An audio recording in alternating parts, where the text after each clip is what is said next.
Maior jornal do mundo dá uma nova pancada suprema em Alexandre de Moraes.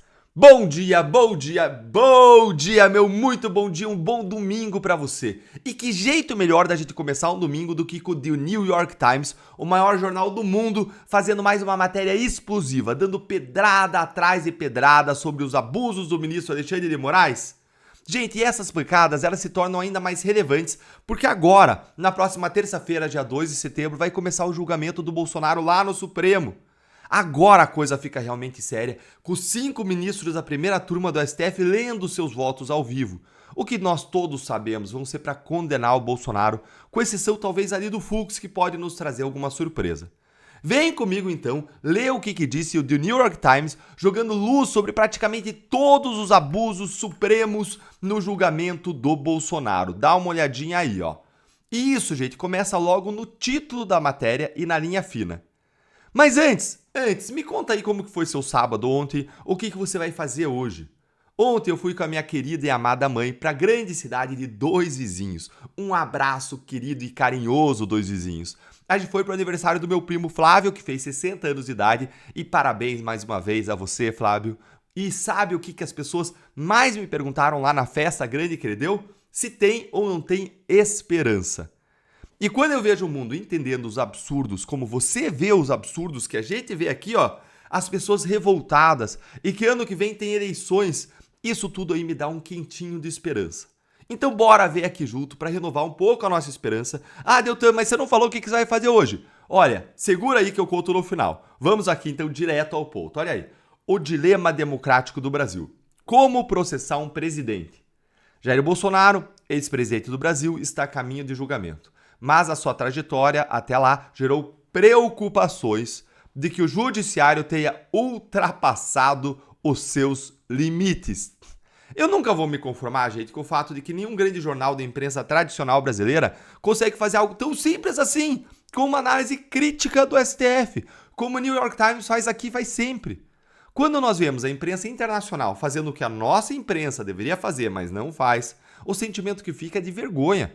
Mas vamos aqui para os trechos mais duros contra Alexandre de Moraes nessa matéria. Olha aqui. No entanto, a maneira como o Brasil fez isso, como processou o ex-presidente, deixou a nação às voltas com questões desconfortáveis sobre a própria democracia que ela buscava proteger. Essas questões começam com quem? Com o Supremo Tribunal Federal.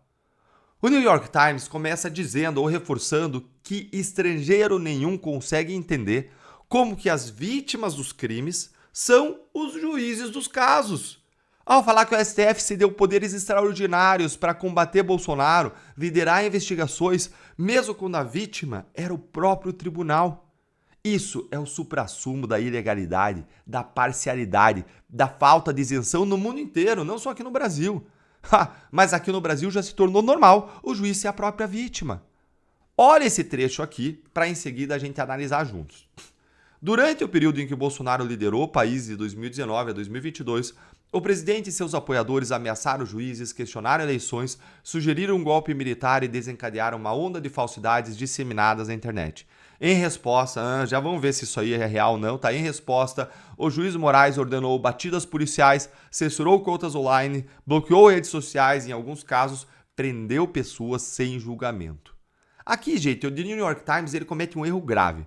Ele erra sobre a origem dos abusos de Moraes e do inquérito das fake news, que não foi nenhuma dessas ações aí que o jornal está imputando ao Bolsonaro e aos seus apoiadores. Mas sim, foi feito o inquérito das fake news para perseguir os procuradores da Lava Jato e anular uma apuração da Receita Federal sobre suspeitas de lavagem de dinheiro dos próprios ministros do STF e das suas esposas advogadas.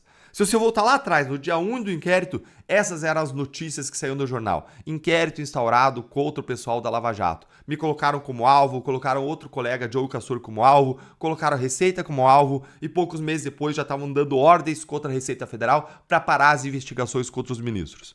É impressionante como nenhum jornal, nem o The New York Times, acerta quando fala sobre a origem do inquérito das fake news. Mas, de qualquer forma, o New York Times continua sendo um dos poucos jornais que diz com clareza tudo o que o Moraes fez ao falar como ele fala ali, aliás, da censura e como fala também das prisões ilegais. Então bora seguir aqui, ó. No final do ano passado, algumas autoridades, juristas e advogados constitucionais brasileiros estavam levantando preocupações de que o juiz Moraes não tinha responsabilidade, não tinha accountability, e havia se recusado a abrir mão dos seus poderes expandidos, embora o senhor Bolsonaro estivesse fora do cargo havia 2 anos. Que pedrada! Que pedrada! Vocês lembram da Carmen Lúcia dizendo que a censura era ruim, mas ela ia admitir a censura só durante as eleições? Excepcionalmente? Mas aí a tal da censura que era exceção virou a regra e não acabou até hoje. Aliás, piorou. Mais uma pedrada aqui, ó. Olha aí. Para declarar Bolsonaro culpado, 3 dos 5 ministros do STF que supervisionam seu julgamento precisam votar pela condenação. Isso é considerado altamente provável, visto que a comissão, a panela ali de julgamento, né, a turma inclui o ministro Moraes, outro ministro que é ex-ministro de Justiça de Lula e um terceiro que é ex-advogado